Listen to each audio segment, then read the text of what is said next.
अस्सलाम वालेकुम friends and welcome to today's video. Final year project यानी एफवाईपी हर student की डिग्री का सबसे इम्पॉर्टेंट पार्ट होता है। ये एक ऐसा प्रोजेक्ट है जो आपकी स्किल्स, नॉलेज और क्रिएटिविटी तीनों को शोकेस करता है। लेकिन प्रॉब्लम ये है कि बहुत सारे स्टूडेंट्स सेम मिस्टेक्स रिपीट करते हैं और अपना प्रोजेक्ट वीक बना देते हैं। आज के इस वीडियो में मैं शेयर करूंगी top mistakes in final year project and how to avoid them, ताकि आपका एफवाईपी आपकी स्ट्रेंथ बन सके, वीकनेस नहीं। तो वीडियो को एंड तक ज़रूर देखें। एफवाईपी सिर्फ एक असाइनमेंट नहीं होती, बल्कि एक अपॉर्चुनिटी होती है अपने सीवी को स्ट्रॉन्ग बनाने की, इंटर्नशिप्स एंड जॉब्स ग्रैब करने की और इवन अपना स्टार्टअप लॉन्च करने की। इस वीडियो के एंड तक आपको एक क्लियर रोड मैप मिलेगा, क्या गलतियां अवॉइड करनी है और कैसे अपना प्रोजेक्ट स्टैंड आउट बनाना है। यूनिवर्सिटी में 70% स्टूडेंट्स सेम टाइप के प्रोजेक्ट्स चूज करते हैं और कॉमन मिस्टेक्स की वजह से लो ग्रेड्स लेते हैं। लेकिन जो स्टूडेंट्स यूनिक और वेल प्लान्ड एफवाईपी करते हैं, वो नॉट ओनली टॉप मार्क्स लेते हैं बल्कि इंटर्नशिप्स और जॉब अपॉर्चुनिटीज़ में भी एज पा लेते हैं। Tell me in the comments, आप अपने एफवाईपी किस टॉपिक पर कर रहे हो या करना चाहते हो या कर चुके हो? एआई, वेब, मोबाइल ऐप्स या कुछ यूनिक जो आपने सोचा हो या किया हो या करना चाहते हो? देखो, प्रॉब्लम सिंपल है। एफवाईपी में स्टूडेंट या तो ट्रेंड फॉलो करते हैं या लास्ट मिनट पैनिक मोड में प्रोजेक्ट बनाते हैं। गोल क्या होना चाहिए? एक एरर फ्री, इनोवेटिव और वेल डॉक्यूमेंटेड एफवाईपी जो तुम्हारी डिग्री को नेक्स्ट लेवल पे ले जाए। हमारे यूनिवर्सिटी में एक ऐसे स्टूडेंट भी थी जिसने गिटहब से पूरा प्रोजेक्ट डाउनलोड करके सबमिट करा दिया। रिजल्ट क्या हुआ? प्रोफेसर ने इंस्टेंटली रिजेक्ट कर दिया। दूसरे स्टूडेंट्स ने अपनी स्ट्रेंथ के हिसाब से एक simple but innovative web app बनाई। उसने नॉट ओनली ए ग्रेड लिया बल्कि एक सॉफ्टवेयर हाउस से इंटर्नशिप भी ग्रैब की। जो हमारे एक्सटर्नल सुपरवाइज़र आए हुए थे, उन्होंने उसको आगे रेफ़र कर दिया उधर सॉफ्टवेयर हाउस में जॉब के लिए, और उसकी बहुत अच्छी अपग्रेडेड जॉब लग गई। अब उसका की सोर्स क्या था? उसका एफवाईपी। ठीक है, तो डिफरेंस क्लियर है। गलतियां अवॉइड करनी है और ओरिजिनलिटी पे फोकस करना है। एक चीज़ याद रखना, जो भी कर रहे हो ना, खुद करना है। कॉपी पेस्ट नहीं करो। हाँ, हेल्प ले सकते हो आप सीनियर से, जूनियर से, चैट जीपीटी, एआई, हर चीज़ से हेल्प लो, लेकिन करो कुछ ऐसा जो आपकी सोच हो, आपकी इनोवेशन हो।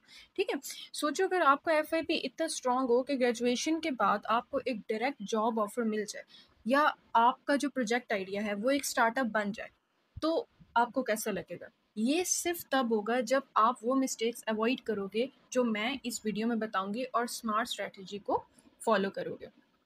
तो चलते हैं अपनी उन कॉमन मिस्टेक्स की तरफ जो स्टूडेंट्स करते हैं अपने एफवाईपी में और उसकी वजह से उनको लॉस रहता है। मिस्टेक नंबर 1 है choosing the wrong topic. Students अक्सर टॉपिक सिर्फ ट्रेंड देख कर चूज करते हैं। फॉर एग्जांपल, ब्लॉकचेन उठा लिया, AI, metaverse, without real interest और स्किल।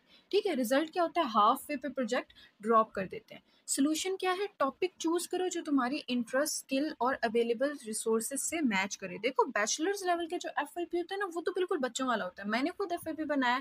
मेरा एफवाईपी एक यूनिक टॉपिक था, एक न्यू इनोवेशन थी। इससे पहले सीएस के फील्ड में उस चीज़ पे काम ही नहीं होया हुआ। मैंने काम बिल्कुल सिंपल किया, लेकिन मेरे एफवाईपी की ग्रेडिंग भी A- थी। वो टॉप लेवल मार्क्स मिले हमें तीनों सेमेस्टर्स में। वो इस वजह से क्योंकि मैंने जो टॉपिक उठाया था वो एक ऐसा टॉपिक था जो बहुत यूनिक था और इससे पहले उस पर काम नहीं हुआ था। काम मैंने भी वही किया था जो बाकी स्टूडेंट्स ने किया, लेकिन रिजल्ट डिफरेंस क्यों था? हमारे ग्रुप का इतना अच्छे मार्क्स हमें क्यों मिले? क्योंकि टॉपिक यूनिक था। ठीक है, तो आपने ये नहीं देखना कि ट्रेंडिंग टॉपिक्स क्या हैं। ये जो बड़ी बड़ी रिसर्चेज होती है ना, ये तो एमएस लेवल की होती हैं। बैचलर्स लेवल पे तो छोटी सी रिसर्च चाहिए होती है, बस आपने दिखाना होता है कि जी हमने जो स्किल्स सीखी हैं हमने उनको कहाँ कहाँ पर इम्प्लीमेंट किया। अच्छा, उसके बाद सेकंड मिस्टेक हमारे पास जो होती है, मोस्ट कॉमन जो मैंने देखी है अपने बैच में, वो थी नो प्रॉपर प्लानिंग। बहुत स्टूडेंट्स बिना टाइमलाइन बनाए शुरू कर देते हैं, लास्ट मंथ में पैनिक कर जाते हैं। ठीक है, no milestones equals to incomplete project. हमेशा याद रखना कि इसका एक सोल्यूशन होता है, एक रियलिस्टिक प्रोजेक्ट प्लान बनाओ। ठीक है, जिसमें आप ये चीज़ अपने पास नोट करो कि मंथ 1 में मैंने रिसर्च प्लस प्रपोजल डन करना है, मंथ 2 और 3 मैंने डेवलपमेंट पे लगाना है, मंथ 4 टेस्टिंग प्लस डॉक्यूमेंटेशन पे लगाना है, month 5 final report plus presentation पे लगाना है। अब जो हमारा एफआईपी था ना, वो 3 फेजेस में डिवाइड होया हुआ था और हमारे अल्हम्दुलिल्लाह तीनों फेजेस में A- ग्रेड था। ठीक है, क्योंकि हमने अपने तीनों फेजेस के लिए काम डिवाइड किया था। ठीक है, फर्स्ट फेज में हमने जो है वो अपनी रिसर्च कंप्लीट की, प्रपोजल बनाया, कंप्लीट प्लान बनाया कि हमने करना क्या है। ठीक है, सेकंड फेज जो हमारा था उसमें हमने डेवलपमेंट की। ठीक है, और जो लास्ट फेज था उसमें हमने डॉक्यूमेंटेशन और टेस्टिंग की। तो हमारे इस तरह से तीनों फेज़ में काम बर्डनाइज़ भी नहीं हुआ और ईज़िली गोइंग में हमने एफवाईपी कंप्लीट कर लिया, ठीक है। उसके बाद जो थर्ड मिस्टेक देखी है मैंने नॉर्मली, वो है कॉपी पेस्ट प्रोजेक्ट। मैंने पहले भी बताया था कि गिटहब या सीनियर्स के प्रोजेक्ट्स डाउनलोड करके सबमिट करा देते हैं बच्चे, ऐसा नहीं करना होता, ठीक है। टीचर्स ईजिली आइडेंटिफाई कर लेते हैं। देखो, टीचर और स्टूडेंट में यही फ़र्क होता है कि बच्चे की सोच जहाँ पे ख़त्म होती है वहाँ से उस्ताद की शुरू होती है, ठीक है। रेफरेंस लेना अलाउड है, but add your own innovation, ठीक है। Even a small unique feature can make your project stand out. आप जो हो ना, आप किसी सीनियर के प्रोजेक्ट उठा लो, लेकिन उसमें कोई एक ऐसा फीचर ऐड करो, ठीक है, जो आपके सीनियर का फ्यूचर वर्क था, ठीक है, ताकि टीचर को पता लगे कि इसने वो प्रोजेक्ट उठाया है, पहले पढ़ा है, पूरा समझा, फिर उसके अंदर एक फीचर ऐड किया, ठीक है। ये भी आप कर सकते हो अगर आप बिल्कुल एक ब्रांड न्यू काम नहीं कर सकते, ठीक है। लेकिन बिल्कुल वही चीज़ उठा के तो अपनी बना के दे देना, तो अगला बंदा बेवकूफ़ नहीं होता, ठीक है।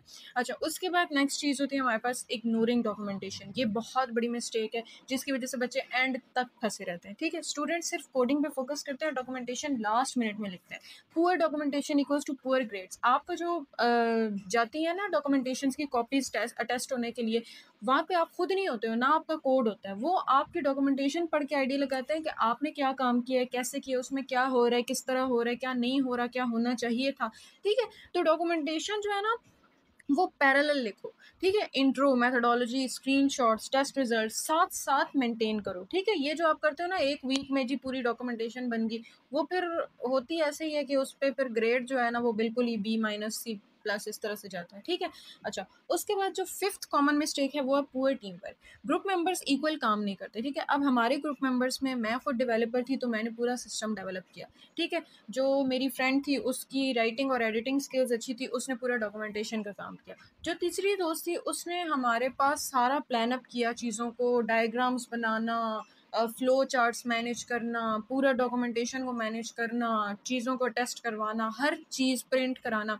तो हम तीनों ने काम डिवाइड करके किया, ठीक है। अब अगर वो सारा डाल देते मेरे ऊपर या मैं सारा डाल देती उनके ऊपर, ठीक है, तो फिर काम नहीं होता, ठीक है। रोल्स डिस्ट्रीब्यूट करो, डेवलपर एक होना चाहिए, राइटर एक होना चाहिए, टेस्टर और प्रेजेंटर एक होना चाहिए, ठीक है। तो हर 2 वीक्स में एक प्रोग्रेस मीटिंग रखो जिसमें पता लगे आपको कि आपने कितना काम किया है, ठीक है। उसके बाद जो नेक्स्ट कॉमन मिस्टेक है वो है वीक प्रेजेंटेशन स्किल्स। प्रोजेक्ट अच्छा होता है लेकिन स्टूडेंट उसको प्रेजेंट नहीं कर पाते, ठीक है। स्लाइड्स क्लटर्ड होती हैं और आंसर अनक्लियर होते हैं। करना क्या होता है, आपने प्रैक्टिस करनी होती है प्रेजेंटेशन विद फ्रेंड्स, ठीक है। क्लीन स्लाइड्स यूज़ करो, कोई फुलबूटियों की जरूरत नहीं होती। नीट क्लीन 6 to 7 की पॉइंट्स पर स्लाइड आपके होने चाहिए।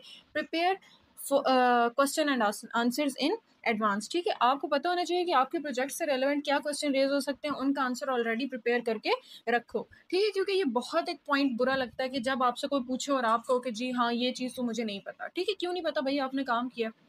उसके बाद last but not the least mistake, not testing the project. अक्सर औकात क्या होता है, डेमो के वक्त सॉफ्टवेयर क्रैश हो जाता है। हमारे सामने कितने बच्चों का सॉफ्टवेयर क्रैश हो गया और सुपरवाइजर ने उनकी नहीं सुनी, ठीक है। आपने क्या करना होता है, test project on multiple devices, scenarios and backup ready रखो, स्क्रीनशॉट रिकॉर्डेड डेमो। हमारे सुपरवाइजर ने हमें क्या कहा था कि आप अपने जो हमारा भी जाहिर सी बात है वेबसाइट थी, नेट पे चलनी थी, तो उन्होंने कहा कि आप अपना एक रिकॉर्डेड डेमो रखो ताकि अगर आपकी वेबसाइट लोड ना हो, क्रैश हो जाए, कुछ भी हो जाए, तो हम उसको रिकॉर्डेड डेमो दिखा दें, ठीक है। तो दोस्तों ये थे FYP के कुछ शाइनिंग पॉइंट्स जिनका आपने ख्याल रखना होता है। अगर आप नहीं रखते हो तो आप अपना लॉस करते हो, और अगर रख लेते हो तो आपका बहुत बड़ा फ़ायदा भी हो सकता है, जैसे आपको एक लॉन्ग टर्म जॉब भी मिल सकती है FYP से। तो जल्दी से इस वीडियो को शेयर कर दो अपने दोस्तों के साथ ताकि वो भी अपना FYP बहुत अच्छी तरह से प्रेजेंट कर सके। Till then take care and अल्लाह हाफिज़।